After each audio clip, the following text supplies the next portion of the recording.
seconds, I'm Yeah. sorry.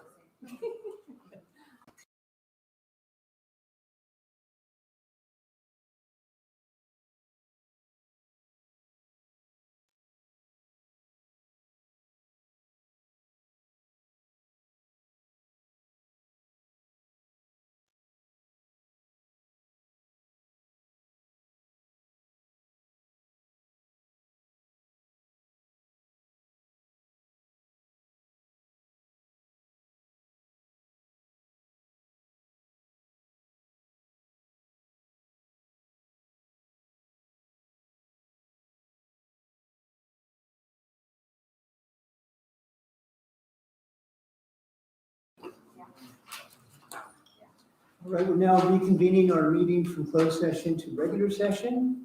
We'll have a flag salute. May I ask Trustee Lusa to lead us in the flag salute?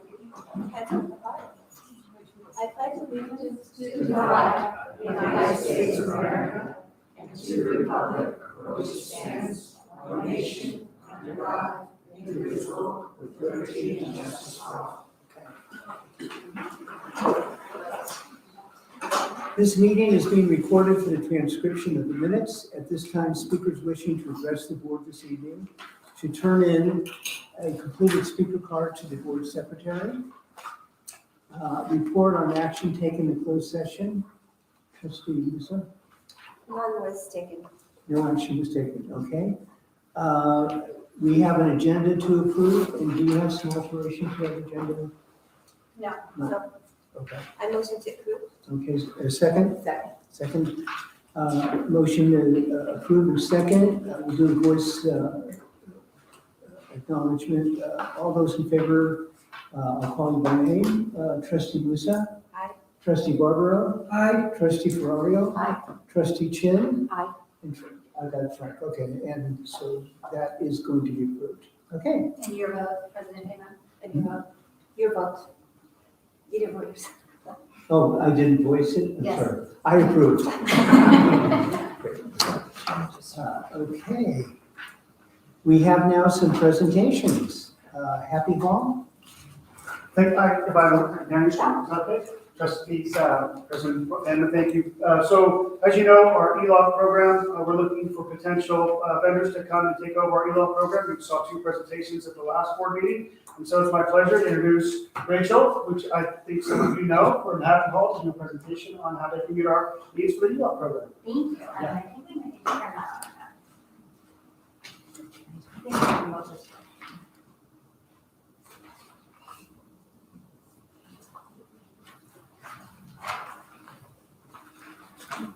Sorry to work there. We will.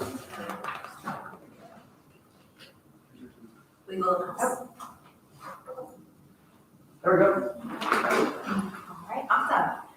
So thank you so much. Again, my name is Rachel Heck. I'm the Executive Director at Happy Hall Schools. And we currently do provide before and after school programs at Green Hills, Meadows, and Spring Valley. And I want to say thank you for the opportunity to present. We love the idea of exploring, partnering to provide ELOP to all students in the district. So today I'm going to touch on who we are, our programming and how it aligns with ELOP, our team, which is the driving force of any educational program, our commitment to this community, and how we can partner with the district to bring ELOP to students. So our mission. Our mission is to provide the best opportunities for growth and development in an environment of trust and understanding. And this is driven by collaboration and a commitment to excellence, integrity, and innovation. And families are really drawn to Happy Hall for our culture. We want staff, children, and families to feel safe, empowered, and honored, as well as included in our programs. So our story, we've been a part of this community for a little over 60 years, and it started with Ruth and Leroy Hall. That's where we get our name, Happy Hall. In 1951, they opened up a nursery school program in San Francisco to meet the needs of mothers that were joining the workforce. And in 1962, Happy Hall moved to San Bruno, about 5 blocks north of Anita Park, right by the Totos. And that is where we offer care to children 18 months to 5 years old. And so that's where our admin offices are as well. And as early as 1976, we began providing after-school education to students at Green Hills and Lena Park. We would pick them up and walk them back to Happy Hall. And in 1990, we did partner with the San Mateo County Office of Education to provide inclusive programs for both preschoolers and school-aged children. And then we got to go on site in 1997. So the board chose Happy Hall to run the before and after school programs at Green Hills. Shortly after that, in 1999, we opened a program at Meadows. And more recently, we opened a program at Spring Valley where we also offer a part-day preschool. And so communities are essential for the growth and development of children.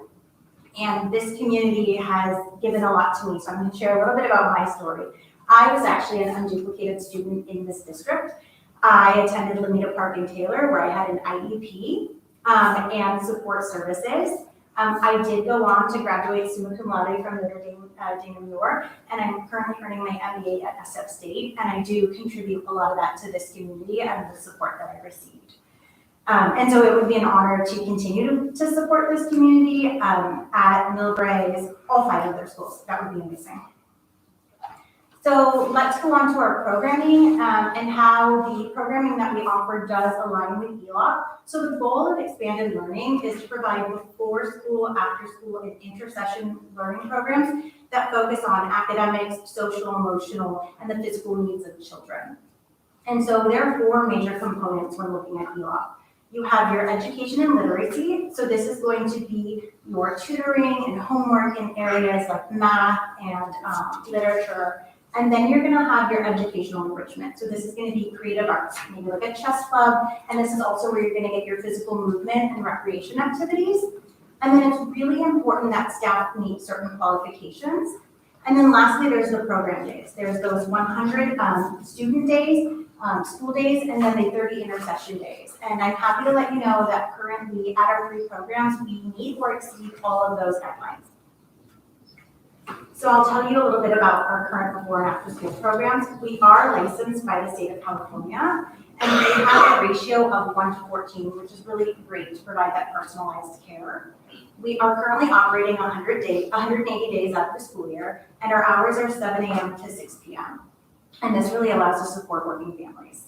And then in addition to our homework support and enrichment activities, we do also provide SEL and life skill activities. Again, fulfilling another requirement of ELOP. And then you can see here on the right is sort of the typical day at Happy Hall. And this will vary depending on the child's grade and the bell schedule at the school. But you'll see that they really get to participate in quite a few of these activities on a daily basis. So now let's talk about our full day camps.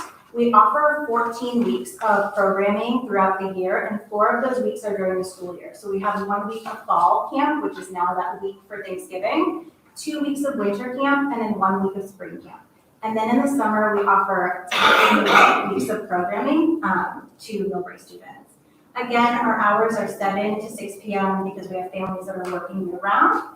And then you'll notice that our ratios get even lower in the summer. So as our program gets bigger, we want to make sure that we're giving more attention to students because there's a lot of moving parts. And so we really want to make sure children are getting the care that they need in the summer as well. And I really want to highlight our team leader portion of our program. I was listening this morning to the board meeting and they were talking about how students at this age sometimes disengage from their community. They no longer attend events. We have a really high attendance rate for our team leader program. So these are students that have completed 7th grade, and we invite them to come and learn leadership. And they are the driving force of our community outreach. So you've seen us at Relay for Life, and they're walking the track, and they will go all night. This was back when we were doing 24 hours. And they're also the ones that will go out there in the community and do a park cleanup. And I would say that that's one of our favorite parts of the program is our older children. And then we have teachers, our campers that will go on to college, and then they come back to us after that first summer and say, I want to come back, I want to come work for you, I want to be a counselor or a teacher. And right now we have Nicholas Lee who's returning, he's currently at Davis, and so he'll be working with us this summer, and so that's been amazing, and we always welcome those students back. And then you'll see our daily activities. So similar to our before and after school care, we're providing STEM, creative arts, and movement workshops, as well as labs, rallies, and brain power. And then we have our special activities. So we partner with the Millbrae Meadow Swim Club to offer recreational swimming to all of our campers and then access to swim lessons. And then we take our campers on field trips to amazing natural museums and parks. And then we bring in special instructors. So that's going to be like for yoga and soccer, so that kids are getting that specialized interaction in those programs. And then we typically wrap the week with our Fantastic Friday, where we either bring in educational speakers or a special guest. And then you can see up at the top, we've got the phone party, which is also always a huge hit. So it's a lot of fun. I can't believe camp's only a couple weeks away. So now moving on to curriculum. We're really fortunate to have an in-house curriculum coordinator who oversees the programming at all of our locations. And to the left, I'm really highlighting the benefits of the 3 core things that we offer. So that homework support is really going to help kids stay engaged throughout the day. Those parents are going to be happy that that homework is getting done and they're not having to stay up after dinner to do it. And so we're providing that support as well as enrichment activities. So that's going to be the art, like I mentioned, chess club, robotics, and then we offer movement and mindfulness. So helping kids with stress, anxiety, helping them to relax and decompress after a long school day. And so we'll do yoga, basketball, lots of fun things like that. And then on the right, you will see our developmental and educational goals for the different age groups that we serve.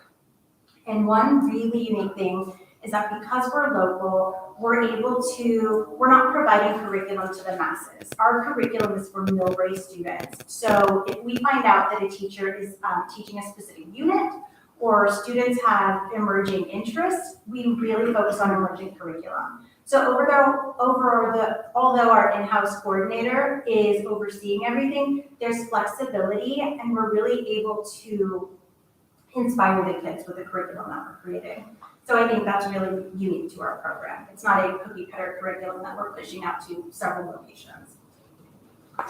And now we'll get to my favorite part, which is the people. They're the driving force of any educational program. We know that we value teachers and administrators, and you'll recognize probably they're here, but also you see them maybe on a daily, weekly basis. So I want to highlight Marina, who is our Meadows director. She's been with Happy Hall for 25 years.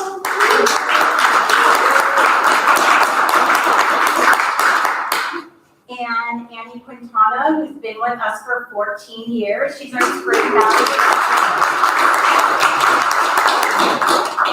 We have Tiffany Tamman, our Green Hills director, who's been with us for 5 years. And we have Colleen Ross, who's our curriculum coordinator, who's been with us for 9 years. I also want to highlight Taylor, who is our new team leader director for this summer. She's not on the slide, but she's going to do an amazing job, and she's been with us for 3 years. And our staff are really excited and encouraged to extend this program to the community. They're here and they're dedicated for this mission. I also want to talk about how our programs are intentionally structured to offer consistency and safety, and there's a few ways we do that. So at each of our programs, we have dedicated teachers that the kids see each day, but of course, there's going to be staff that are sick, family emergency, they call out. We have dedicated subs, so we don't use a third party. We use in-house subs that will go from program to program, and we make sure that they get a chance to be at each program before they're subbing so that they can get to know the staff, the children, and it really helps out so that they're seeing familiar faces. Additionally, we have an 85% staff retention rate. So staff is returning to us. They're either staying with us year-round, taking the summer off and coming back, or vice versa, they're with us in the summer. So that's been really great.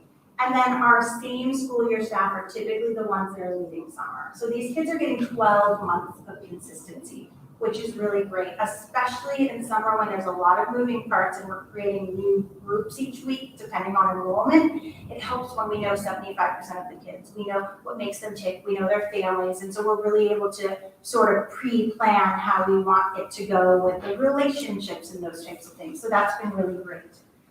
I also feel like we're in a unique position to scale and open at Taylor and Lomita Park because we do have our pool of teachers and staff.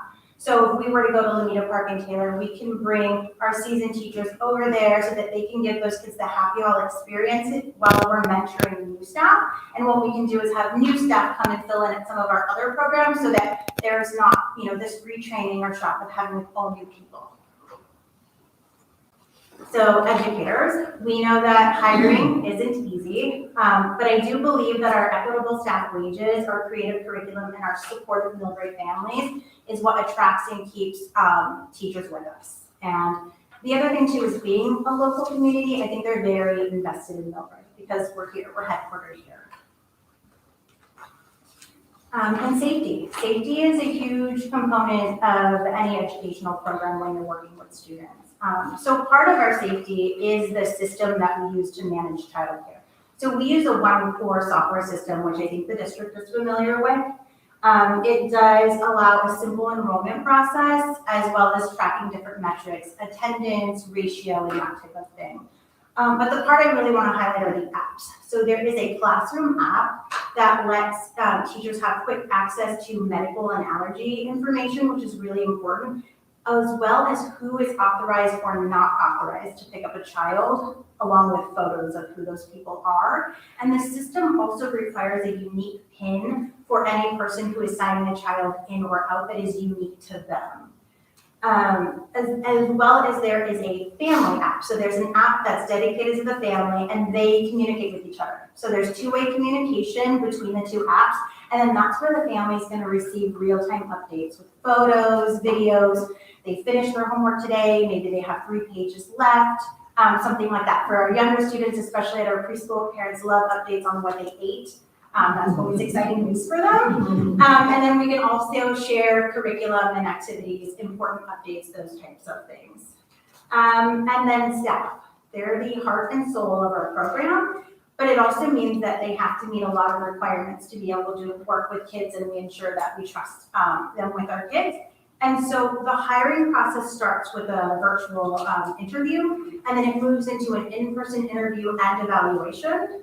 And then for us, we require our staff to have a minimum of 12 units of either early ed or general ed college credits. And then of course, they're going to do the DOJ background check, which is really important, as well as health screening and provide us their immunizations. And then as far as training, we provide CPR and first aid training. They're required to do manual reporter training, diversity and equity and inclusion, which is really important. And then of course they get, field training. When they're with us, we're mentoring them and training any new staff. Additionally, we have ongoing staff development, and we make sure to do this when the district is doing staff development. So when the teachers have staff development day, that's typically when we're doing staff development. We don't want to interfere with those 180 days of care. We know how important those are to the families. So we're typically doing our staff development days alongside, separately put together. So now we're going to talk about our commitment to the community. We're local, we're small. It does give us an advantage of being able to adapt to the community's needs. And I think that was really evident during the pandemic. So Happy Hall our mission was to stay open and support as many families as we could. So we provided uninterrupted care to those families of the frontline workers. And then as students became eligible to return, we made sure that we kept our staff so that we were there for them when they were ready to come back. And there were a lot of meetings that I was involved with, and we really coordinated to make sure that the parents felt safe. There was a lot of fear, and I will say for one, I also had fear and a lot of questions, but my goal was to gain as much information so that I could inform my staff, inform the families, and make sure that the kids felt safe in our program at that time. That was really important, and I felt like it was important to you guys too, and it was nice to work with you guys on that. And then as well as distance learning, because we are on-site providers, we have close relationships with the teachers. So it was not unusual for maybe Miss Colleen to run down to one of the classrooms to say, hey, our student needs some extra help on this. Can you help explain how this can happen? And because we had distance learners learning in a group setting, we had to be creative because we had to keep masks on, whereas children at home could take them off. So we just worked really hard to make sure they were having the best experience in our care during that time. One of the other things that we do is typically it's parent initiated, but we will attend IEP meetings, SST meetings, and work with the school administrators to ensure success for the kids. The kids spend a lot of time in our program, and so I think the parents and the teachers find it valuable when we can step in and give our perspective, or, maybe we're doing a sticker chart and they want that to continue at our program. We're happy to do that. Maybe they want us, maybe not to attend, but they want us to provide notes so they can bring it to the IEP meeting. We are there to ensure whatever they need, because when the adults make time to support the kids, we really see that change and that success from our students. And then we're going to continue to be committed to Millbrae, and being responsive and flexible to the needs of Millbrae. Again, I was watching the board meeting this morning, and there are some changes happening. I'm excited to hear that the empty office depot is going to be gone, and there's going to be some, hopefully, families moving in there soon. So I'm encouraged by the change, but also know that that means that we're going to have to change to meet the needs of the changing community. So now I want to highlight a few reasons why Millbrae families choose Happy Hall. We are licensed, which requires us to meet certain safety and quality standards, and that does give our parents peace of mind. They do like that. We have very experienced and caring staff. Our low ratios do help us to create those connections with kids, and they love the homework support and enrichment activities. Kids in our program oftentimes don't have the opportunity to do the things that we're doing in our program, and that might not be available to them at home. So that's really cool for them. And then we value the feedback from our families, and we love reading about their experiences. And so I'm just gonna highlight a couple of things. Heather says that one of the benefits is that her child gets the opportunity to build deeper relationships with her peers. And I think that's really important. That's one of the best parts about our program, is the social aspect of it.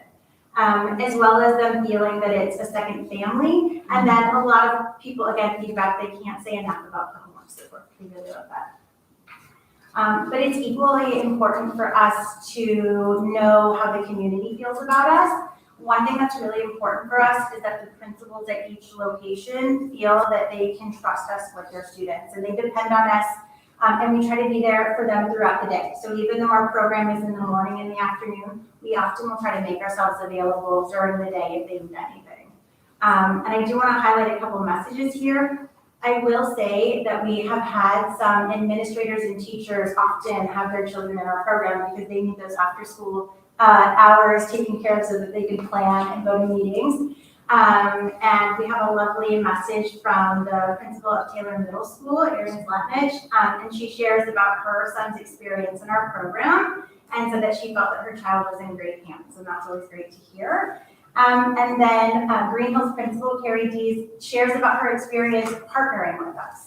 And she says that she feels students are safe and well taken care of. And she makes a point of coming by our program daily, weekly. So it's always great to see her. We feel like we're connected. It's amazing to have that connection at the schools.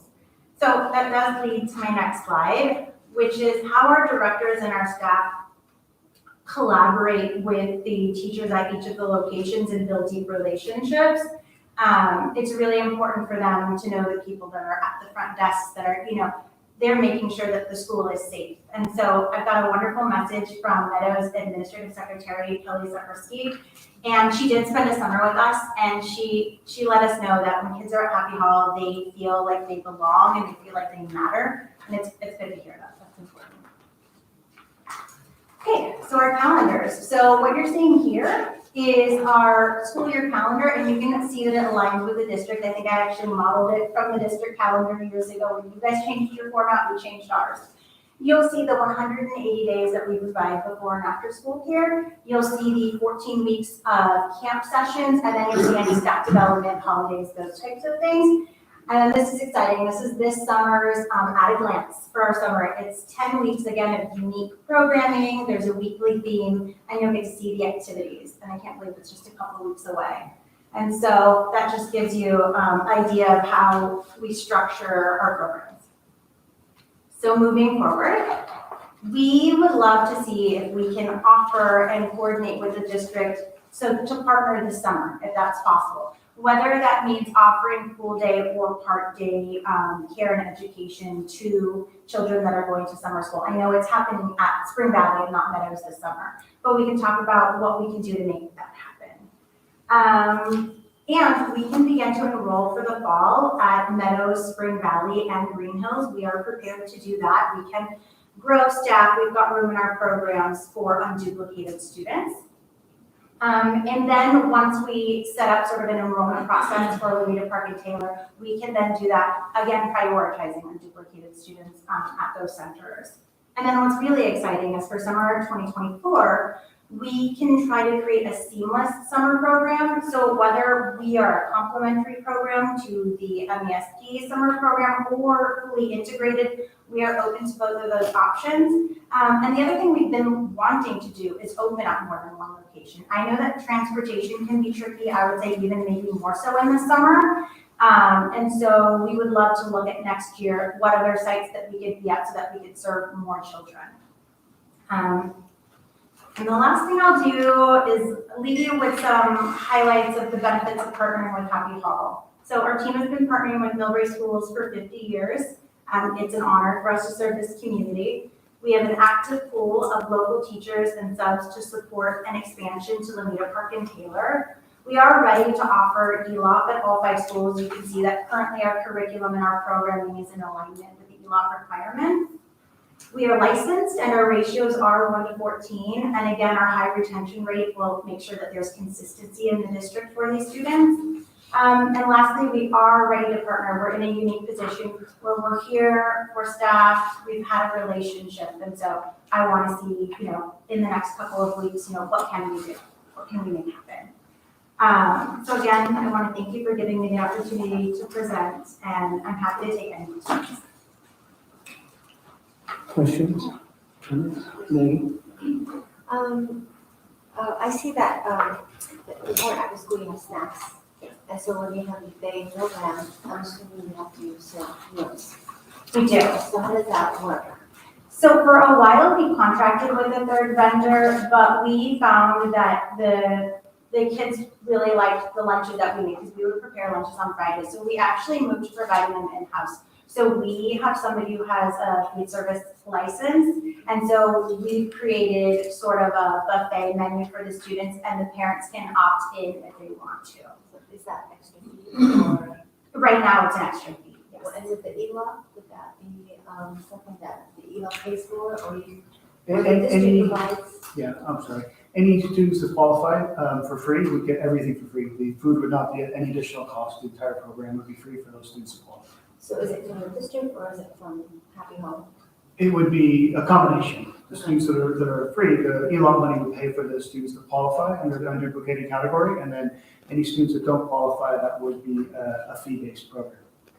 However, if it did benefit the district for us to move everyone to the school lunch program and then the fee-paying students pay for their lunch, we could look at doing that too, especially because I don't want to see any differences. So I wouldn't want to see one child getting one type of lunch and another child getting another. So we would make sure that everybody's getting the same thing.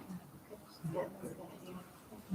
And Rachel, you would offer, in addition to that, you would do a snack and then sort of the early, like the dinner, right? Mhm. For the extended day. Yeah, so typically 3:30, 4 o'clock, they would have an afternoon.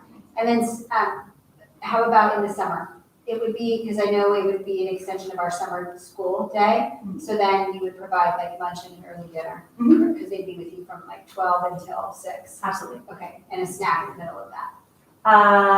Currently, right now, we're doing so we do our morning snack, our lunch, and our afternoon snack. Okay. We can definitely change No, that. it would just be the afternoon snack would be replaced with a dinner, like a buffet like you're speaking Yes, about. okay, great. Okay, and then similarly the same on the intercession days, the 30 additional days that are now required? Yep, okay. Anything else? Karen? Thank you so much, Miss Annie. Miss Annie how to train my voice. And I will call her Miss Annie because that's what we are. Now you can try and think about which kids they were, and how they can remember. Yes, and one of them was with Quinn. And one of them was with Quinn, your daughter, right? Some clues. So anyway, thank you so much. I do have a couple questions how it would work logistically. We're thinking potentially for this summer. Is that correct? Maybe as an add-on to our summer program for a half day, and then potentially for the other couple weeks to get to the 30 days or Correct. maybe doing that with intercession? We would have to do it with both, actually. It would be a requirement to add it on to summer, an extension of our summer school, and then the time during winter and spring intercession to meet the new requirement in ELOP for the 30 days. Right, okay, so, and you already do intercession? We Okay, perfect. 14 weeks. And then we're thinking about moving summer to Spring Valley instead of Meadows? So we would love to keep I guess I don't know if we want to call it the main camp, but for this summer, we'll be operating there, especially because we partner to offer swimming for the students, so we can walk there from the Meadows location. Right. And I do think typically the summer school is at Meadows, but I think this year the decision was to have it be at Spring Valley. For a variety of reasons, yeah. We have a summer program at Lomita, and then Spring Valley and Taylor. And it's not at Meadows this year. Correct, but your program for the camp will be at Meadows because you do walk the kids, and I know that it's fun for them to go swimming, and I think that's a great add-on for those kids. However, how would we manage the transportation? I know there is some money from ELOP that we can use for transportation, but logistically, that would need to be worked out if they were going to do an extension. Is that correct? Yes, either they're coming to Spring Valley for the extension, or we're transporting the kids back to Meadows for the extension. We Okay. can certainly talk about those logistics. And it would also be not every student who is attending, summer school wouldn't necessarily be attending ELOP. So we would make that decision on how we would work that out logistically once we know how many kids would be participating. Right, okay. And then when it comes to the school year, we would be talking about maybe adding some of our unduplicated students to just fill in where you already operate at Meadows, Spring Valley, and Green Hills. I'm sorry if I'm just kind of repeating, I'm just processing everything. But then also adding additional campuses at Lomita and Taylor. Is that correct? Or moving some of those kids over to where you already have sites?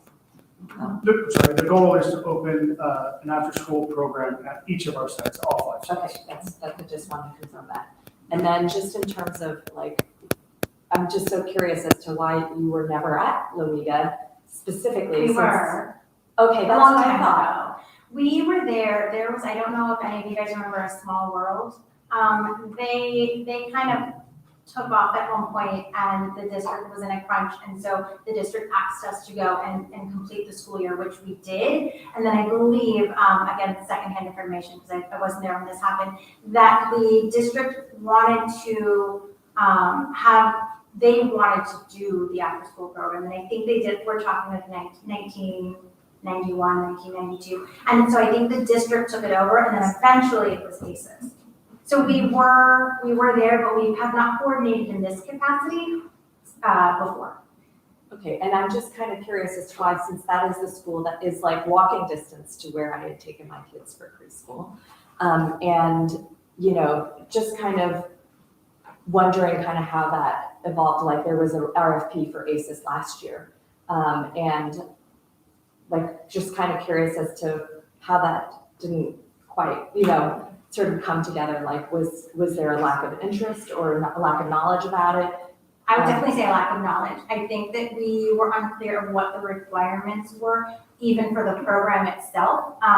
If we would be qualified even to look into it. And then I was able to speak with Ralph and we figured out that we do qualify. And then actually looking over it, we were like, oh, this is what we're offering and we would love to offer it. So we are extremely interested. And so it definitely was just not having that communication there at all, us doing it. Okay, And I do think it's important to clarify, if I may, is that we actually engaged Happy Hall about ASUS. We kind of went to them and said, would you be interested? And ASUS is, just as a reminder, is quite a bit different than ELOP. Yeah. So the restrictions under the grant are significantly different and not necessarily in line currently with their programming. Whereas, so I know that was a desire of ours, and I know that Ralph, they were doing a lot of work together. But then when ELOP came, in the new form, right, it's very similar to their current programming. And their extension of programming, so. Right, but we will have still ASUS. ASUS will, it'll look a little bit different. We're gonna combine the programs, but and they will be the benefit. I mean, if in fact Happy Hall is the recipient, then whoever is the recipient would be the benefactor of that. But they would have to offer a holistic program that's, so the question that was asked by Trustee Musa, that dinner and those snacks would have to meet the criteria under ASUS at the school that ASUS, it can look a little bit different like at all the other schools, but at Lamita, it would have to meet the more stringent criteria under the ASUS grant. Right, and so then just wanting to make sure that you have all the, all the, the skill set to be able to meet the ASUS restrictions, which are a little bit more. Yeah, I think it'll be a little bit of adaptation, but we're definitely ready for that. How about space? I mean, do we have space to house the students? Because I'm assuming, because Happy Hall is well known in the community and we offer this to parents, and I'm sure they're gonna be like, okay, it's not, nobody new, but just, so if you get an extra influx of parents who say, oh, this sounds good for us, like, all year round, summer, like Lamita Park. Right. Do we have space to in-house? So because it'll be a partnership with the school district, we would create more space for the program. So it wouldn't be just restricted to the site and the two portables at Green Hills or the portables that currently lease. Okay. We would add space to that if enrollment increases, and we would create more space for them to run the program. And we have the space. It would be classrooms, it would be the MUR, just like at Lena Park. Right, yeah, I mean, it's just like Lena Park, it's within the classrooms that the teachers teach in, and then the evenings, the ASUS program uses, and the ELOP program uses those classrooms that are used during the regular school day for regular instruction. They're used for the after-school programs at night. Well, I don't have a lot of questions, because I was with Miss Marina at Meadows for a long time, so, but no one potty trained my kids. Or my grandkids. But I just want to congratulate you, Rachel, for really giving back and, fulfilling your dream.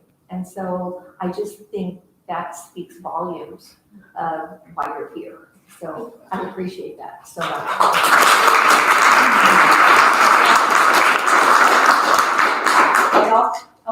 Absolutely. And I also wanted to say that the fact that you have such staff, you maintain your staff, and it's more of like a family, and you have your own subs.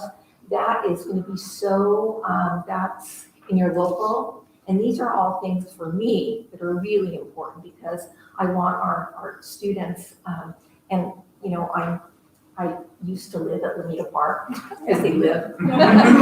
But it's important for all students to have that connection, because many kids are in the after school and before school program for longer than they're even at the, in traditional school. So that to me, the love that our after school people show to these kids is just so important to me. So I just wanted to comment on that. So thank you. We love that part about our job. Right? Yeah. What a great presentation, Rachel. 50 years, and you have such a, this group has such a great reputation over time. I have so many friends over the years, like the last 20, 25 years, who have kids and grandkids that went, and they loved it, their kids loved it, and they just talk about it all the time when we're with them. So, I kudos to your whole group. So my question was, is it a challenge to get people like this to come in? Like if you really get ramped up and busy, is it a challenge in the Bay Area to get people in? For staffing? Yeah. Yes, it is a challenge. And so I think wages are going to speak volumes. I think too, their heart has to be in it. And we're children first, like that's our industry. We really focus on our people. That is something that I think has maybe been a shift over time too, but they're really, like I said, off the heart and soul of our programs. And so in every way that we can, I myself and our team are focused on our people. We want them to show up. We want them to be happy. We want them to, and then give that to kids. So that's really our role as administrators, because they're the ones that are implementing these programs. And so we do our very best to make sure that our staff feel as special and unique as they really are. I also want to mention that I live across the street from Lomita Park. I can see it when I open my door. And my kid came to me the other day and was like, I hear Taylor Swift blasting from Lomita Park, and it was the block garden. It's great. You know, especially after the pandemic, it's so nice to hear kids and community and people having fun. Like I said, I took it really seriously, so I felt like I missed out on a lot of things, and it's so great to see our community coming back to life. I just had a question about your 30-minute yoga program. Which was great. I was wondering if we might arrange something. Can we talk? Because I'm always looking out for my colleagues. So thank you so much. Thank you very much. Thank you so much. Yeah, thank you.